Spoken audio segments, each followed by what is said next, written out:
Hello everyone, welcome to your own channel Udgam Pathshala. I am Pratima Nagpal and the chapter we are starting today is a chapter of class 9 of democratic politics, that is electoral politics. So basically हम इस chapter में cover करेंगे कि elections क्या होते हैं, ऐसे कौन कौन से features हैं जो हमारे देश में elections को democratic elections बनाते हैं, क्या political competition होना better है या नहीं है, और हमारे इलेक्शन कैंपेन्स क्या होते हैं, वोटर लिस्ट क्या है। सो इस तरह के जो टॉपिक्स हैं हम इस चैप्टर में कवर करेंगे। तो चलिए स्टार्ट करते हैं।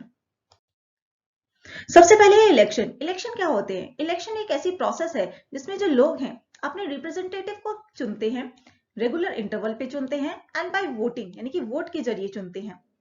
नेक्स्ट आपका दिया हुआ है, in an election the voters make many choices. ठीक है, हम लोग किनको चुनते हैं? जो हमारे लिए लॉज बना सके, कानून बना सके। हम लोग एक ऐसी पार्टी को चुनते हैं जो एक गवर्नमेंट यानी कि सरकार बना सके और बड़े बड़े डिसीजन ले सके। They can choose a party whose policies will guide the government and law making यानी कि हम एक ऐसी पार्टीज को चुनते हैं जो कि गवर्नमेंट को गाइड कर सके और कानून बना सके। नेक्स्ट है हमारा topic, what makes an election democratics यानी कि ऐसे कौन कौन से फीचर्स है जो हमारे इलेक्शन को एक डेमोक्रेटिक इलेक्शन बनाते हैं। देखेंगे इसमें। तो फर्स्ट आपका दिया हुआ है कि everyone should have one vote and every vote should have one value यानी कि यहाँ पे सभी के पास वोट देने का अधिकार है और एक वोट की वैल्यू एक ही है ना, one vote one value. Next आपका दिया हुआ है, there should be parties and candidates to choose from. हमारे पास कैंडिडेट्स होते हैं, हमारे पास पार्टीज होती हैं, ठीक है, और काफी सारी पार्टीज हैं, काफी सारे कैंडिडेट्स होते हैं जिनको भी हमें लगता है कि हमारे लिए बेटर है, हमारे लिए काम करेंगे फ्यूचर में, हम उन्हीं को वोट देते हैं और उन्हीं को चुनते हैं। नेक्स्ट है, जो हमारे आपके इलेक्शंस होते हैं, ठीक, वो रेगुलर इंटरवल्स पे होते हैं। ऐसा नहीं है कि एक बार जिसको हमने चुन लिया तो वो लाइफ टाइम चलेंगे, नहीं, ये रेगुलर इंटरवल्स पे क्या इलेक्शंस होते रहते हैं।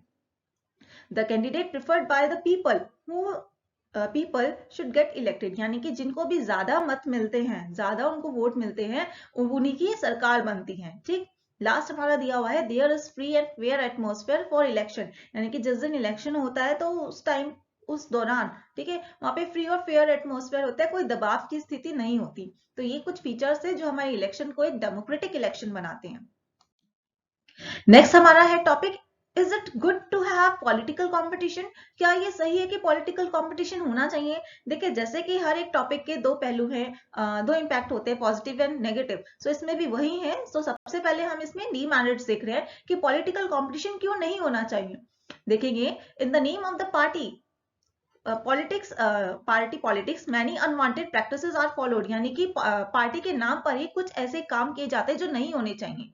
एंड नेक्स्ट आपका दिया हुआ है, it create a sense of disunity यानी कि जो लोग एक साथ, उनके जो मत हैं, उनके जो विचार है एक साथ होते थे, उनमें क्या आ जाते हैं, फिर डिसयूनिटी आ जाती है। नेक्स्ट हमारा दिया है, parties level allegations against each other by using dirty tricks to win election यानी कि सिर्फ इलेक्शन जीतने के लिए ये एक दूसरे के ऊपर बहुत गंदे इल्जाम लगाते हैं, डर्टी पॉलिटिक्स इसमें चलती है, बैड एलिगेशंस एक दूसरे पर लगाते हैं जस्ट टू विन। नेक्स्ट दिया है आपका, long term and sensible politics policies can't formulated. इसमें लॉन्ग टर्म पॉलिसीज नहीं चलती हैं, इसमें सिर्फ वही पॉलिसीज ये लोग बनाना प्रेफर करते हैं जिसका रिजल्ट ही 5 साल में दे सके, क्योंकि इनको नेक्स्ट 5 ईयर के लिए भी फिर इनको इलेक्शन में दोबारा से खड़ा होना पड़ता है। तो लोगों को उसका रिजल्ट दिखाने के लिए ये सिर्फ शॉर्ट टर्म पॉलिसीज को ही ज्यादा प्रेफरेंस देते हैं, लॉन्ग टर्म को प्रेफरेंस नहीं देते हैं। और लास्ट आपको पता ही है कि गुड पीपल यानी कि जो अच्छे लोग हैं वो इस पॉलिटिक्स में एंटर करना ही नहीं चाहते। तो ये थी इसकी डीमेरिट्स यानी कि पॉलिटिकल कंपटीशन क्यों नहीं होना चाहिए। नेक्स्ट अब हम देख रहे हैं मेरिट्स यानी कि पॉलिटिकल कंपटीशन होना चाहिए। तो फर्स्ट पॉइंट दिया हुआ है, इलेक्शंस आर गुड यानी कि इलेक्शंस अच्छे हैं। क्यों? देखते हैं, because they force the ruling party to perform. The government is aware that it will be voted out of power if it does not perform as the people expected यानी कि political competition होना चाहिए, क्योंकि आप देखते हो कि जब भी कंपटीशन होता है तो हमें, हमारे में क्या भावना होती है कि हम अपना बेस्ट दें। तो ऐसे पॉलिटिकल कंपटीशन में है कि पार्टीज में जब कंपटीशन होगा तो पार्टीज के ऊपर दबाव रहेगा कि अगर हमने अच्छा परफॉर्म नहीं किया तो जनता हमें नेक्स्ट 5 ईयर्स के लिए दोबारा से नहीं चुनेगी। तो इसलिए उनके ऊपर दबाव होता है कि हाँ, उनको अच्छा परफॉर्म करना है। If it forces parties leaders to perform so competition is good. वही बात की गई है कि ये लीडर्स के ऊपर, जो पार्टीज के लीडर्स होते हैं उनके ऊपर दबाव बना रहता है कि उनको जो है अच्छे से परफॉर्म करना है, क्योंकि उन्हें पता है कि अच्छे से परफॉर्म नहीं किया तो अगले नेक्स्ट जो हमारे इलेक्शंस होंगे उनको लोग प्रेफरेंस नहीं देंगे। नेक्स्ट आपका दिया हुआ है पॉलिटिकल कॉम्पिटिशन में cause divisions and ugliness but finally its leaders serve the people. हालांकि हमें पता है कि जो पॉलिटिकल कंपटीशन है ये डिविजन्स क्रिएट कर देती है, डिसयूनिटी क्रिएट कर देती है, लेकिन आखिर में इसके जो लीडर्स हैं वो लोगों को सर्विसेज ही देते हैं, ठीक है, लोगों की भलाई के लिए ही काम होता है इसमें।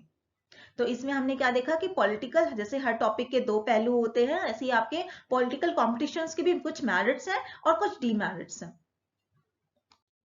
नेक्स्ट आपका दिया हुआ है what is our system of elections. हमारे यहाँ पे इलेक्शन का क्या सिस्टम है, ठीक है। तो सबसे पहले electoral politics, the country is divided into constituencies for purpose of election, ठीक। हमारे कंट्री में सिर्फ एक दिन इलेक्शन नहीं होते, because it is a vast country. आप देख सकते हो कितनी बड़ी कंट्री है, और इसी वजह से इसमें क्या है, कुछ एरिया डिवाइड कर दी गई जिसको कॉन्स्टिट्यूएंसी बोला गया, तो उसके हिसाब से इसमें इलेक्शन होते हैं।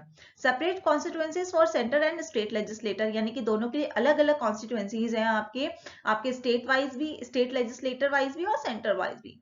The voters have to elect one representative for the Lok Sabha from each constituencies. Lok Sabha में आपके कितने हैं, 543 कॉन्स्टिट्यूएंसीज हैं, ठीक है, और कॉन्स्टिट्यूएंसीज को हम सीट्स भी बोलते हैं। Similarly, each state is divided into different constituencies and a specific number of members of legislative assembly are elected. देखेंगे इसमें, क्योंकि हर एक जो स्टेट है वो अलग अलग कॉन्स्टिट्यूएंसी में बटी हुई होती है, एंड स्पेसिफिक नंबर, यानी कि पता होता है कि इस स्टेट में इतनी कॉन्स्टिट्यूएंसी है, इतनी सीट्स है, ठीक। तो इसमें ये दिया हुआ है। नेक्स्ट पॉइंट है आपका sometimes constituency is called seat. वही है कि जो कॉन्स्टिट्यूएंसीज है उसको सीट के नाम से भी जाना गया है। उसके बाद क्या होता है, डेट ऑफ जनरल इलेक्शन जो है वो अनाउंस कर दी जाती है। हर पार्टी जो है डिक्लेयर कर देती है अपना मैनिफेस्टो और प्रिपेयर करती है लिस्ट ऑफ नॉमिनेशन। मैनिफेस्टो यानी कि उनके आगे जो, अगर वो जीत जाती है तो वो क्या क्या काम करेगी जनता के लिए, अपना एजेंडा सेट कर देती है। तो लोगों को बताती है कि हम अनएम्प्लॉयमेंट दूर करेंगे, हम पॉवर्टी दूर करेंगे। 10 साल पहले, 20 साल पहले भी पार्टीज के यही मैनिफेस्टो, यही एजेंडा हुआ करते थे, अब भी यही एजेंडा है। तो आपका ये दिया हुआ है कि हमारा इलेक्शन का क्या सिस्टम है, इलेक्टोरल पॉलिटिक्स के बारे में दिया हुआ है। नेक्स्ट है रिजर्व्ड कॉन्स्टिट्यूएंसी, राइट। तो constitution has a special system of reserve constituencies for weaker section, ठीक है। यहाँ पर जो है हमारी कॉन्स्टिट्यूशन में, हमारे संविधान में कॉन्स्टिट्यूएंसीज वीकर सेक्शन के लिए जो है रिजर्व की गई हैं। Constituencies are kept for scheduled caste, ठीक है, एससी के लिए 84 है, एंड एसटी यानी कि शेड्यूल ट्राइब्स के लिए 47 दी गई है, जैसे कि आप इसमें भी देख सकते हो जो पिक दी हुई है। At local and district level, the reservation system is extended for the other weaker sections like women and OBCs. जो आपके डिस्ट्रिक्ट लेवल के अगर हम बात करें या जो लोकल लेवल की अगर हम बात करें, तो उसमें आपका जो बोल सकते हैं कि जो रिजर्वेशन सिस्टम है उसको और एक्सटेंड किया गया है, ठीक है, जैसे कि आपके वुमेन्स के लिए और आपके ओबीसीज के लिए। तो ये आपका था रिजर्व कॉन्स्टिट्यूएंसी, यानी कि जो रिजर्व्ड है, आरक्षित है। नेक्स्ट आपका दिया हुआ है वोटर लिस्ट। वोटर लिस्ट क्या होती है, the list of the people who are eligible for voting is prepared by the Election Commission of India before election. जो लोग वोट देने के लिए बोल सकते हो कि एलिजिबल है, इट मींस वो 18 साल या उसके ऊपर है, तो ऐसे लोगों के लिए वोटर आईडी बनती है और उनका नाम जो है वोटर लिस्ट में होता है, ठीक है। आप इसमें देख सकते हो यूएएफ यानी कि यूनिवर्सल एडल्ट फ्रेंचाइज, जो भी सिटीजन 18 ईयर्स या उससे ऊपर है उनके पास राइट है कि वो वोट दे सकते हैं, चाहे वो आपके किसी भी कास्ट के हों, किसी भी रिलीजन के हों, किसी भी जेंडर के हो, किसी भी कलर के हो, डजंट मैटर, बस आप 18 साल के होने चाहिए और उससे ऊपर तो आपके पास राइट है कि आप वोट दे सकते हो। तो ये था आपका वोटर लिस्ट। नेक्स्ट आपका दिया है नॉमिनेशन ऑफ कैंडिडेट्स, ठीक है। अब कैंडिडेट्स के बारे में दिया हुआ है anyone can be a voter, यानी कि कोई भी वोटर हो सकता है, can also be become a candidate in election, यानी कि कोई भी वोटर हो सकता, anyone who can be a voter can also be a candidate in election. एक वोटर एक कैंडिडेट भी हो सकता है। नेक्स्ट आपका दिया हुआ है कि आपके कैंडिडेट की, यानी कि जो खड़ा हुआ है पर्सन, आपके इलेक्शन में, तो उसकी एज कम से कम जो है 25 ईयर्स होनी चाहिए, तब वो इलेक्शन में खड़े हो सकते हैं। और वोटर के लिए 18 साल, यानी कि जो वोट दे सकते हैं उनके लिए 18 साल है। Parties nomination is often called the parties ticket, यानी कि जो पार्टी नॉमिनेट करती है कि हम किसको अपने इलेक्शन में खड़ा करेंगे, तो उनको कैसे संबोधित करेंगे, या हम बोल सकते हैं कि वो कैसे जाने जाएंगे, तो वो पार्टी के टिकट के नाम से जाने जाएंगे, यानी कि उनको जब पार्टी का टिकट मिल जाता है तो वो इलेक्शन में खड़े होते हैं। नेक्स्ट है आपका every candidate has to make a legal declaration giving full details of, यानी कि जो भी कैंडिडेट इलेक्शन में खड़ा हो रहा है उसको एक लीगल डिक्लेरेशन देना होगा। क्या क्या लीगल डिक्लेरेशन है? Serious criminal cases pending against the candidate, यानी कि उसके अगेंस्ट कोई भी सीरियस पेंडिंग केस नहीं होना चाहिए। Detail of assets and liabilities of the candidate and his और हर फैमिली, यानी कि उसके पास कितनी धन संपदा है या उसके ऊपर कितना कर्ज है उस कैंडिडेट के ऊपर, तो उस या फिर उसकी फैमिली पर भी, तो उसको उसका पूरा ब्यौरा, पूरी डिटेल्स देनी पड़ेगी। उसकी एजुकेशन क्वालिफिकेशंस क्या है उस कैंडिडेट की, उनको ये भी जो है पूरा अपना डिक्लेयर करना पड़ेगा। तो कोई क्रिमिनल केस नहीं होना चाहिए। अपनी एसेट्स का, यानी कि धन संपदा उनके पास जितनी भी है उसका ब्यौरा देना है। लायबिलिटीज अगर है, कर्ज वरा है, तो उसको भी बताना है उसके ऊपर या उसकी फैमिली के ऊपर। और जो आपका एजुकेशन क्वालिफिकेशन, वो बंदा कितना पढ़ा लिखा है, उसके पास क्या क्या क्वालिफिकेशन है, वो भी सब उसको बताना पड़ेगा। नेक्स्ट है इलेक्शन कैंपेन। इलेक्शन कैंपेन यानी कि वही जो आपका इलेक्शन के टाइम पे प्रचार प्रसार चलता है, रैलियां निकलती हैं और जो पार्टीज के लीडर्स हैं वो संबोधित करते हैं, तो वही आपका इसमें दिया हुआ है। In our country, such campaigns take place for a 2-week period between the announcement of the final list of the candidates and the date of polling, यानी कि हमारे यहाँ पर ये 2 हफ्तों तक चलता है ये कैंपेन। कौन कौन से किस किस के बीच में? Announcement of the final list of the candidate, जब तक फाइनल लिस्ट आपकी बनती है कैंडिडेट्स की, और कब तक? द डेट ऑफ पोलिंग, यानी कि जिस दिन आपके वोट डलते हैं। This is also the period when the newspaper and the television news are full of election related stories and debates, यानी कि वही टाइम है जब आपके न्यूज़पेपर पूरे आपके पॉलिटिकल पार्टीज के क्या एजेंडा है, क्या रैलीज निकल रही हैं, इन सभी से जुड़े हुए होते हैं। न्यूज़पेपर में भी आप चाहे देखो, जब भी इलेक्शन होते हैं तो न्यूज़पेपर भी आपके इलेक्शन की न्यूज से ही पूरा फुलफिल हुआ होता है, पूरा भरा हुआ होता है। और टेलीविजन में भी ये सारी न्यूज चल रही होती है, डिबेट्स होते रहते हैं, डिस्कशन होते रहते हैं, अपनी अपनी पार्टीज को लोग जो है उनके जो कैंडिडेट्स है वो अच्छा बताते रहते हैं, तो वो ही दिया हुआ है। लेकिन इसमें साथ के साथ हमें ये भी देखना पड़ेगा, according to our election law no party और कैंडिडेट कैन, हमारे इलेक्शन के लॉ यानी कि इलेक्शन के कानून के अंतर्गत क्या दिया हुआ है, कोई भी पार्टी और या कोई भी कैंडिडेट नहीं कर सकता, क्या नहीं कर सकता? ब्राइब और थ्रेटन द वोटर्स, यानी कि रिश्वत नहीं दे सकता है और डरा नहीं सकता है वोटर्स को कि आपको एक पर्टिकुलर पार्टी को ही वोट देना है। Appeal to them in the name of caste और रिलीजन, कोई ऐसा नहीं बोल सकता कि अरे हम तो सेम कास्ट के हैं और इसी कास्ट का कैंडिडेट खड़ा हुआ है तो आप इसी को वोट दीजिए, या इसी रिलीजन का कोई सेम रिलीजन का कोई कैंडिडेट खड़ा है तो आप उनको इन्फ्लुएंस कर रहे हैं, उस पार्टी के जो कार्यकर्ता है, कि आप जो है इस पर्टिकुलर जो है कैंडिडेट को वोट दीजिए। Use government resources for election campaign, government resources को यूज नहीं कर सकते हैं आप इलेक्शन के दौरान, इलेक्शन कैंपेन के दौरान।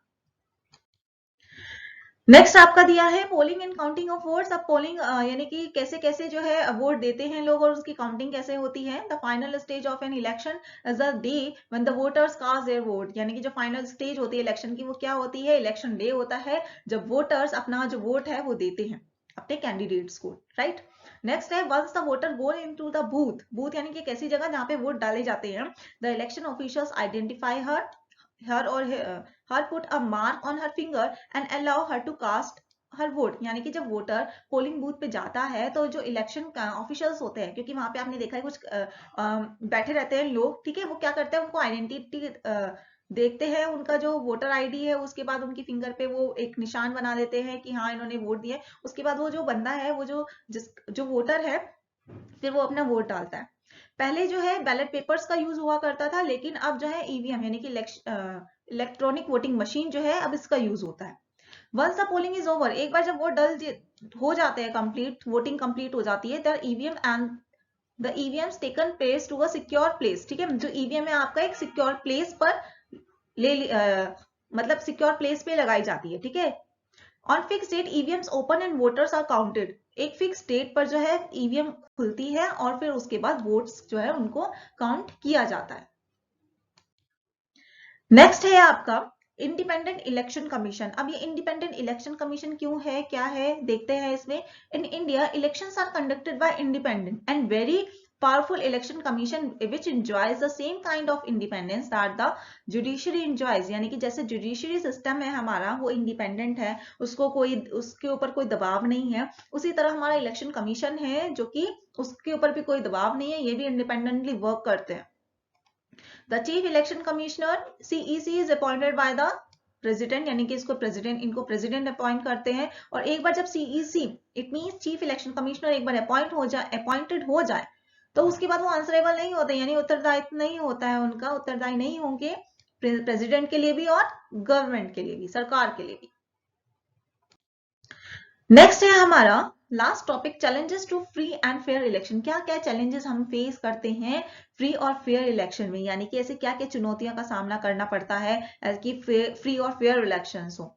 इन some parts of the country candidates with criminal connection have been able to secure ticket from the major parties। यानी कि ऐसे कुछ कंट्रीज के ऐसे पार्ट्स हैं जिसमें जो कैंडिडेट्स हैं जिनके क्रिमिनल कुछ कनेक्शन होते हैं, तो वो क्या है, और मतलब वो एबल हो जाता है कि वो उनको तब भी टिकट मिल जाता है, ठीक है, उनको तब भी टिकट मिल जाता है मेजर पार्टीज से। जैसे कि अगर उनके, हमने भी क्या पढ़ा कि उनको कोई भी क्रिमिनल केस नहीं होना चाहिए, लेकिन इसमें क्या है, क्रिमिनल केस होने के बावजूद भी उनको जो है पार्टी टिकट मिल जाता है। Some families tend to dominate political parties, tickets are distributed to relatives from these families. यानी कि इसमें क्या होता है कि अपनी फैमिलीज में ही ये लोग क्या करते हैं, टिकट को डिस्ट्रीब्यूट कर देते हैं कि हाँ चलो ये हमारी पार्टी का है, सॉरी हमारी फैमिली का है, तो इनको जो है टिकट दे देते हैं। तो इस तरह से डोमिनेट करते हैं दूसरों की बिल। नेक्स्ट है very often elections offer little choice to ordinary citizens, for both major parties are quite similar to each other for other both in policies and practices। यानी कि हमारे पास चॉइस बहुत कम होती है, या ऑफन हम बोल सकते हैं कि लाइक सिमिलर चॉइस होती है कि कौन सी पार्टी हम बोल सकते हैं कि कम करप्टेड है, या फिर कौन से किसके एजेंडाज हमें थोड़े बेटर लग रहे हैं। तो हमारे पास इतना फेयर चॉइस नहीं होता है। जैसे कि हम जानते हैं कि 10-20 साल पहले भी इन लोगों के यही थे कि यही बोलते थे, लोगों से दावा करते थे कि हम अनएम्प्लॉयमेंट को दूर करेंगे, पॉवर्टी को दूर करेंगे। और अब भी आप किसी भी इलेक्शन में देखो तो यही इनके होती हैं बातें, लोगों से दावे यही होते हैं, ठीक है। तो यही था आपका पूरा चैप्टर।